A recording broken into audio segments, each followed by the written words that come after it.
ফাঁসির প্রান্তর থেকে 260 বছর পরে হলো নতুন করে এই দেশের মানুষ আবার জাগবে, আবার প্রতিবাদ করবে।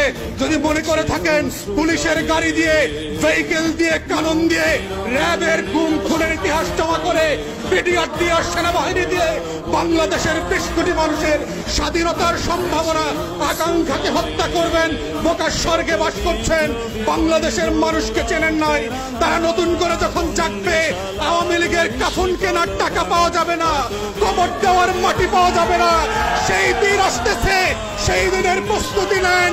ফেরাউনদের লাশ কোন নদী থেকে ডুবুরিকে দিয়ে উঠানো হয় নাই।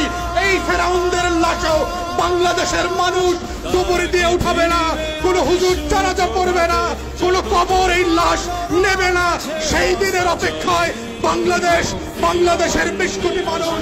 আমরা বারবার বলছি, আইয়ুব খানের রাজতন্ত্র আমরা মানি নাই, ইয়াহিয়া খানের রাজতন্ত্র আমরা মানি নাই, শেখ পরিবারের রাজতন্ত্র মানি না, মানছি না এবং মানব না।